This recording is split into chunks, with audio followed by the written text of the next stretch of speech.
હવે વાત કરીશું મારો વોર્ડ મારી વાતની. એબીપી અસ્મિતાની આ વિશેષ રજૂઆતમાં આજે વાત કરીશું રાજકોટ શહેરના વોર્ડ નંબર 6ની. આ વિસ્તારના લોકો સ્થાનિક સ્વરાજ્યની ચૂંટણીમાં કઈ બાબતોને ધ્યાનમાં રાખીને મતદાન કરશે અને વિસ્તારના લોકોની શું છે સમસ્યાઓ, આવો જાણીએ. રાજકોટ મહાનગરપાલિકાના ચૂંટણીના પડધમ વાગી રહ્યા છે ત્યારે રાજકોટના વોર્ડ નંબર 6ની અંદર આપણે આવી પહોંચ્યા છીએ. આ વિસ્તારની અંદર સૌથી વધારે મધ્યમ વર્ગના લોકો વસવાટ કરે છે. સીધા જ આપણે અલગ અલગ સોસાયટીના જે પ્રમુખ, મંત્રી અને આગેવાનો છે તેમની સાથે સીધા જ આપણે વાત કરીશું. શું નામ તમારું અને કઈ society? Rameshbhai Gondaliya, Champaknagar cooperative housing society પ્રમુખ. રમેશભાઈ, આ 5 વર્ષ દરમિયાન તમારા વિસ્તારની અંદર કયા કયા કામો થયા અને શું પ્રશ્ન છે આ વિસ્તારની અંદર? આમ તો અમારી સોસાયટી 50 વર્ષ જૂની છે અને કોઈ પણ જરૂરિયાત અમારી પૂરી થઈ ગઈ છે. અમારા કોર્પોરેટરો કાર્યરત પૂરેપૂરા હતા, અમારે કોઈ તકલીફ પડી નથી. પરંતુ તકલીફ એક છે કે આખા રાજકોટ પૂરતી જે આજી નદી રિવરફ્રન્ટની યોજના છે એ છેલ્લા 10 વર્ષથી ટલે ચડી છે.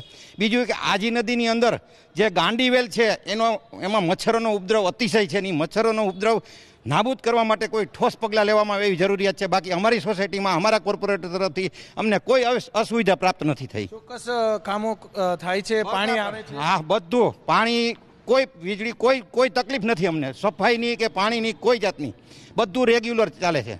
ચોક્કસ. તમારું નામ શું અને કઈ સોસાયટી? મારું નામ કરશનભાઈ ગઢિયા, ભોજલરામ સોસાયટીના ઉપપ્રમુખ છું. અહીંયા આ વિસ્તારમાં બધા પણ સારા કામો થયેલા છે અને હજી પણ સારા કામો બાકી છે એની અમે મહેનત કરીએ છીએ. તમને જે લોકોના જે ફોન આવે છે, શું ફોન આવે છે, કયા કયા પ્રશ્નો છે? મુખ્ય પ્રશ્ન તો કંઈ છે નહીં, હાવ નોર્મલ પ્રશ્નો છે બધા, કાંઈ સામાન્ય પ્રશ્ન. લાઇટ વહી ગઈ છે કે ઓલું વહી ગયું છે, સફાઈ નથી થતી, એવા છડતરા પ્રશ્ન. બાકી તો બધું રેગ્યુલર જ ચાલે છે. લોકોને, તમે પ્રમુખ તરીકે છો તો લોકોના ફોન આવતા હશે, શું કહે છે લોકો? ફોન તમે આ વાડીનું પ્રગતિ કરી, આ બધી એરિયામાં સારું કામ કરો છો, આ કોર્પોરેટરો, પ્રમુખો, વોર્ડ પ્રમુખો, મંત્રીઓ બધી સારી સેવા આપે છે. ચોક્કસ. તમારી કઈ સોસાયટી અને શું નામ તમારું? વિનુભાઈ અગ્રાવત. અમારે એક ટીપીનો પ્રશ્ન હતો, રોડનો, પણ આ લોકો જેથી શાસન આવ્યું ત્યારે અમારો પ્રશ્ન પહેલો હલ કરી દીધો કે જેથી કરીને પબ્લિકને શાંતિ થઈ ગઈ. કેટલા વર્ષ જૂનો આ પ્રશ્ન હતો? 50 વર્ષ જૂનો અને બહુ મોટી સોસાયટી છે. કયા વિસ્તાર? સંજયનગર. સંજયનગર સંતકબીર રોડ વાળા. તો આ લોકોને આપણે ભલામણ કરી તો એ કે નાના થઈ જશે, તમારું કામ પહેલાં લેવામાં આવશે. અને તેથી શાંતિ થઈ ગઈ. પછી સ્પીડ બ્રેકરના જે પ્રશ્નો હતા એ પબ્લિકનો અવાજ સાંભળો. ખાલી મેં એક ફોન કર્યો કે ભાઈ આ સાહેબ આ રીતે કોર્પોરેટરોને કીધું કે આ રીતે છે, તો એ કે ના. તમારી કઈ સોસાયટી, શું નામ? આપણે સાહેબ સદગુરુ રણછોડનગર 1, દેવજીભાઈ જેસાણી, ત્યાંનો પ્રમુખ સૌ.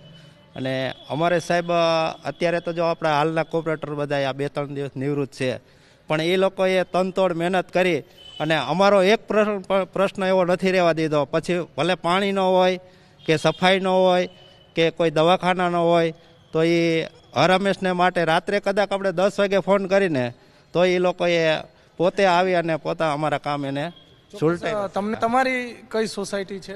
ગઢિયાનગર 3, ગઢિયાનગર. પ્રમુખ છો? હા, પ્રમુખ છું. મારું નામ છે હરગોવિંદભાઈ મોહનભાઈ જાગાણી અને ગઢિયાનગરમાં રહું છું, ગઢિયાનગરનો પ્રમુખ છું. શું મુખ્ય આ વિસ્તારની અંદર પ્રશ્ન, શું લોકો શું કહે? અમારે 35-40 વર્ષ જે સોસાયટી થઈ ગયા છે. એટલે મુખ્ય પ્રશ્ન તો બીજા કોઈ છે નહીં. ગટરના પાણીના એવા પ્રશ્ન ઊભા હોય એ તો તાબડતોબ ફોન કરી કોર્પોરેટરના અધિકારીને એટલે આવીને બધું નિકાલ કરી જાય છે આવીને જે તે વખતે. તમે કયા વિસ્તારમાંથી આવો છો? હું કનકનગર સોસાયટીનું પ્રમુખ છું, વીરાભાઈ જયસિંહભાઈ સોનારા. કોર્પોરેટરે હમણાં 6 મહિના પહેલાં જ રોડ બધા કરાવી દીધા છે ડામરથી. બધા કામ સારા થઈ ગયા છે. બગીચો, કોઈ પ્રશ્ન કોઈ નહીં આખી સોસાયટીમાં? કંઈક એકાદો પ્રશ્ન? નહીં, રોડનો પ્રશ્ન હતો એ સોલ્વ થઈ ગયો છે. અને આવતા દિવસોમાં શું લાગે છે, શું કરવું જોઈએ આ વિસ્તારની અંદર, આખા 6 નંબરના વોર્ડની અંદર શું કરવું જોઈએ? એક મહારાણા પ્રતાપ હોલ આવ્યો છે, એની અંદર રિનોવેશન કરી અને પાર્કિંગ મોટું કરીને ડબલ માળનો કરવાનું આપણે મૂક્યું છે.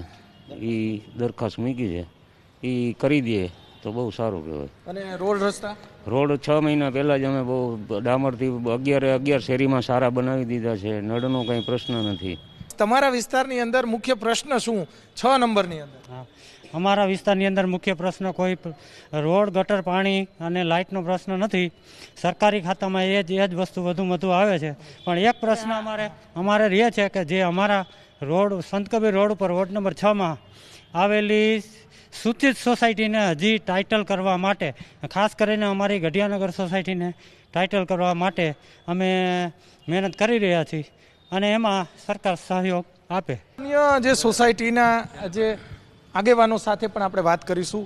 કઈ સોસાયટી તમારી? સદગુરુ રણછોડનગર ભાગ 2, પ્રવીણભાઈ દેવરાજભાઈ રૈયાણી, સોસાયટીનો પ્રમુખ છું. મારી સોસાયટીમાં મેં જેટલા કામ ધર્યા હતા એ દલસુખભાઈએ મને માથે રહીને કરાવી દીધા છે અને આપણે કોઈ સોસાયટીમાં એવી કંઈ ફરિયાદ નથી. પાણી આવે છે બરોબર? રેગ્યુલર કમ્પ્લીટ બધું, લાઇટ, પાણી, સફાઈ બધું વ્યવસ્થિત ચાલે છે. અને મુખ્ય શું તમે 6 નંબરમાં નીકળો, શું લાગે છે હવે શું કરવાની જરૂર છે? આપણે મુખ્ય 6 નંબરમાં અત્યારે ટીમ છે એ બધી વ્યવસ્થિત જ છે. કોઈ પ્રશ્ન તમારા વિસ્તારની અંદર કોઈ તો એવો પ્રશ્ન હશે કે આના માટે ફોન આવે છે? નહીં, આપણે કામ ગમે ત્યારે કોર્પોરેટરને ફોન કરી કે ભાઈ આ વ્યવસ્થા છે તો એના માટે એ ખડે પગે ઊભા રહીને એની વ્યવસ્થા કરી દે છે અને હાજર રહી અને કામ પતાવી આપે છે. તમે શું કહેશો આજી રિવરફ્રન્ટ વિશે? શું કહેશો? આજી રિવરફ્રન્ટ એક રાજકોટની શોભા સમાન છે. જો એના માટે ત્વરિત પગલાં લેવાય અને આ ચૂંટણીઓ વહેલી આવી જાય તો કોર્પોરેટરો ખરેખર કાર્યશીલ છે અને એ કરી દેશે. અમે એની પાસે માંગણી કરશું કે ભાઈ આના માટે તમે જલ્દી જેટલી બને એટલી ઝડપ કરો તો એ કરશે અને આજી રિવરફ્રન્ટ બની જાય એ વધુ મહત્વનું છે. આજી રિવરફ્રન્ટ તો દૂર, પણ અંદર કચરો છે એને કચરો દૂર કરવો પડે. ખાલી કાર્યક્રમો કરવાથી, એક દિવસના કાર્યક્રમ કરવાથી કચરો દૂર ન થાય. એના માટે ઠોસ પગલાં લેવા જોઈએ અને એ નિયમિત પગલાં લેવા જોઈએ. કાયમી ધોરણે એમાં કચરો ન જાય એવી વ્યવસ્થા કરવી જોઈએ. અને એના માટે કોર્પોરેશન અને અધિકારીઓએ બંને કોર્પોરેટરો, અધિકારીઓ બધાએ જાગૃત રહેવું પડશે. એટલું જ નાગરિકોએ પણ જાગૃત રહેવું પડશે. કચરો ત્યાં ઠલવાય નહીં. રિવરફ્રન્ટનો પ્રોજેક્ટ તો ઘણા વર્ષથી છે તો કચરોય દૂર નથી થયો હજી. હવે એ આ છે ને રાજકારણમાં દેખાડવાની વાત હોય, ક્યારેક ખોટા સંસ્થાઓ બધા કાર્યક્રમ કરતા હોય. ખરેખર આના માટે આયોજનબદ્ધ અને વ્યવસ્થિત રીતે કામ કરવામાં આવે તો આ કચરાનો પ્રશ્ન નિકાલ થઈ શકે. તમે શું કહેશો કાકા? આ તો આજી રિવરફ્રન્ટ કેટલા વર્ષથી સાંભળે છે? અમે પોતે સાફસૂફ કરવામાં ગયેલા સેવામાં બોલબાલા ચેરિટેબલ ટ્રસ્ટમાંથી અમે પોતે ગયા છે. કીધું હવે આ ચોખ્ખું થયું માનો, પણ હજી પાછું કેમ પડી જાય છે ખબર નથી પડતી આમાં મગજમાં. એક જાહેર કામ જો ઉપડી જાય ને તો સરસ કામ થઈ જાય એવું છે. અમે અઠવાડિયું મહેનત કરી હતી બોલબાલા ચેરિટેબલ ટ્રસ્ટ વતી. ચોક્કસ તમે શું કહેશો આજી રિવરફ્રન્ટ વિશે? આજી તો આ બધા કામગીરી કરે જ છે, આજીનું સારું છે, પણ રાંદેડા તળાવમાં જે શરૂઆત થઈ છે વેલની એ દૂર થાય તો આજીનું તો થઈ જ જશે, પણ જે ગાંડીવેલ શરૂઆત થઈ છે તો આજે દરદ ચાલુ થયું હોય ત્યાંથી દબાવી દો તો સારું. કે જે આ ડેમનું છે, બેડીનું નદીનું આવે છે તેના કરતાં અત્યારે જે આપણા ધ્યાનમાં આવ્યું છે તો આપણે જાણ કરીશું.